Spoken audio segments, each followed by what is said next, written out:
friends, this is Anna with Scrapping, Stamping, and Stuff. Last night I had an in-person card class and we made this really pretty fall wreath card. And I wanted to come in today and share this with you. So the products I used to make this card are the Beautiful Autumn stamp set and the Coordinating Autumn punch pack. The punches in the pack have a punch for the oak leaf, which is, this one is outlined, and then the fill-in stamp if you want to use it, the maple leaf right here, and then the cute little acorn. So it has a different stamp for the cap and the bottom if you want to use them separately. This set also has a pine cone, nice little leaf stamp, and then some cute little decoration, other leaves and foliage type stamps. So I used the punches. I actually didn't use the stamps on this card except for the greetings.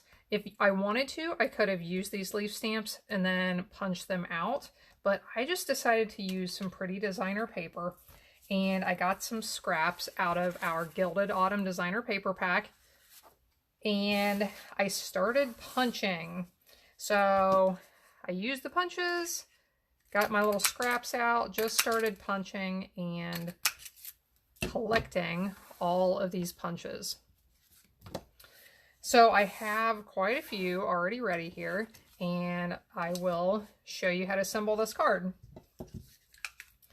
Here are some more. So the materials we need are our pre-punched leaves and acorns from whichever paper pack you like. Piece of crumb cake that measures 5.5 by 8.5. This piece of early espresso measures 3.5 on each side, and this piece of soft suede measures 3 3/8 on each side. So the first thing I will do is attach these squares to the card.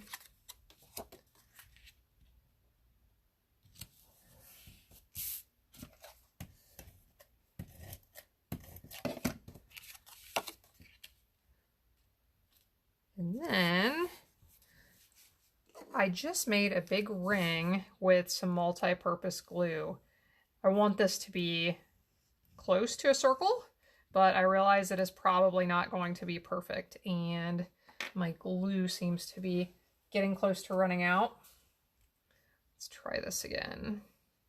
So as you can see here, this is definitely not precise in any way, shape, or form, but as I lay those leaves on, I can kind of smooth out my circle and make it look a little bit nicer. So I am going to use my Take Your Pick tool with the little adhesive end on it to pick these pieces up because it makes it so much easier. And on this first trip around the circle, I am just trying to cover up the glue and make it look somewhat circular.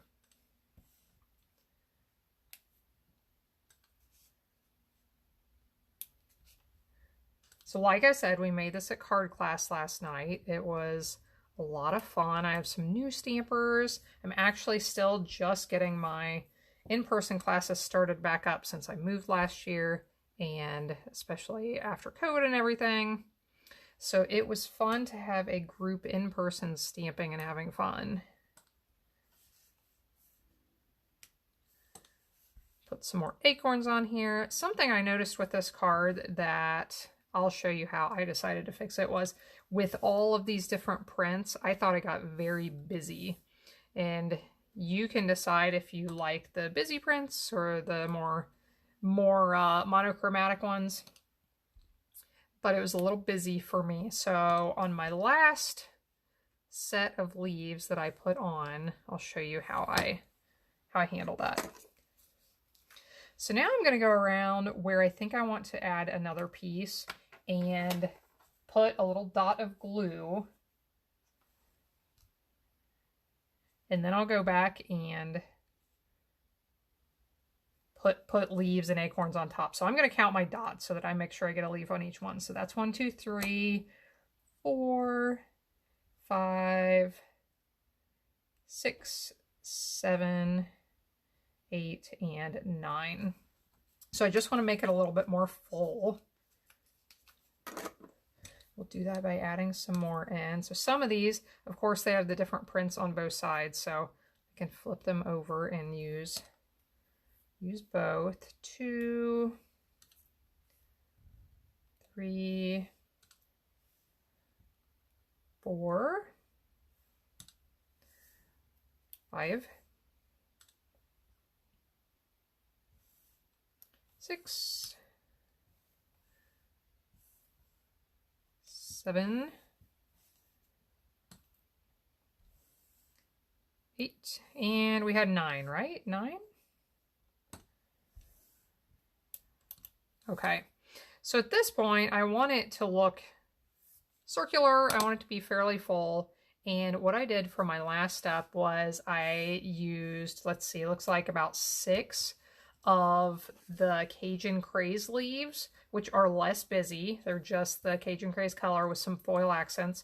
And I went back and I put those on top using some dimensionals. So I'm going to get my mini dimensionals out and I'm going to flip these over to the other side. I'll do this with 6 of them. The sticky end on this tool is amazing. If you don't have one of these, it sure makes life easier. So this time I think I'll use a few of the oak leaves. On my sample card I only used the maple leaves, but we'll use some of those oak leaves mixed in with the same paper print. Now I'm going to use the other end of this tool, the piercing end, to pick these up and stick them on the backs of those. Here in a minute, I have a really handy trick for tying bows. If you have a problem tying bows, especially with the twine, I have a really great trick that I think worked for everybody last night. So far, every time I have had a new bow tire that I share that trick with, it seems to work.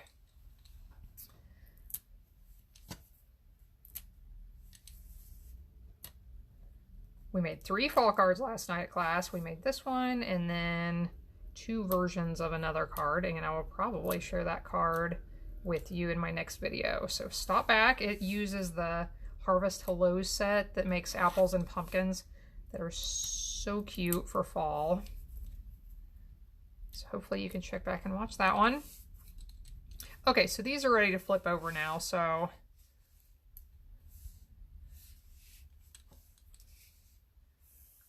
figure out where I want to put them. Put one of my oak leaves over here.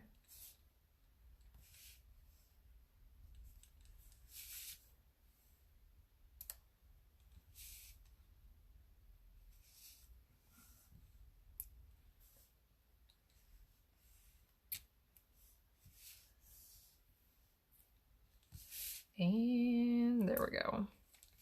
Okay, very nice. So let's look at this trick for tying that bow. And the way you start, if you want tips on tying bows, I have a video that is 10 different tips for tying a perfect bow. So I really encourage you to watch that if you struggle with bows. But this is my easiest and best tip, especially for these little twine bows. You start with a loop in each hand, and you need tails hanging out down here. And you may have to adjust how much you have. You have to have enough that we can take both of these loops and basically tie them in a knot. So sometimes I pull these out like this to sort of point them on the end. That does help a little bit. But you're going to cross, I'm crossing the right one behind the left one. Show that again, cross it behind the left one. And then I am putting that piece on the left down and through the loop at the bottom. So you pull this tight. I think I started with about 11 inches of twine, if that is helpful. And now we just need to fidget with it. It looks really bad for a minute. And then after we mess with it a little bit, they almost always end up looking really good. So there's a little trick that may help you next time you need to tie a bow. Trim my ends off. And I'm going to wait to put that on for just a second. Let's do our stamping. I am using Early Espresso ink. And I really like this greeting in the Beautiful Autumn stamp set that says, "My heart is grateful for you."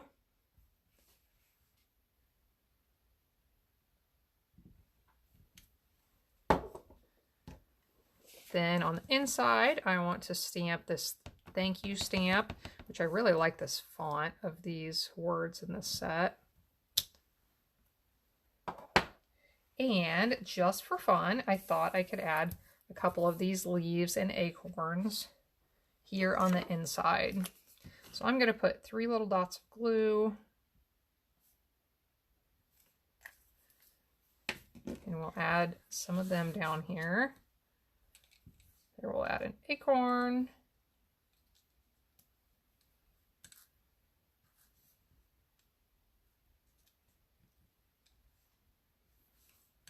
One leaf and another leaf. Okay, so there's the inside. We'll close it back up. Let's put the ribbon at the top. You want just a little tiny dot of glue. If you get too much, it's going to seep out from behind your twine bow, and nobody wants that to happen. So I'm going to let that sit there for a second, and I don't think it's stuck down yet, so I'll let it dry for just a second, and then I'll give it one more press. And while I am waiting, I decided I wanted to add a little bit of bling to this. I thought it would be really pretty with some of these gilded gems added on top. So I am going to add a few of these spread around.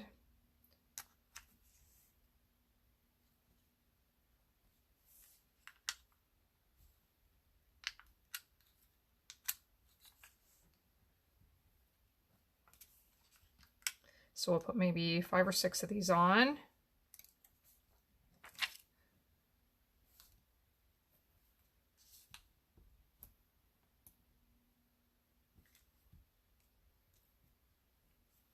We'll give our bow one more press, and I think we are all done. So there is a simple and pretty fall card idea for you, made with this beautiful autumn set and these cute autumn punches. So I hope you enjoyed this. You can get more ideas and inspiration on my blog at scrappingstampingandstuff.com. And I hope to see you again next time. Thanks, everyone.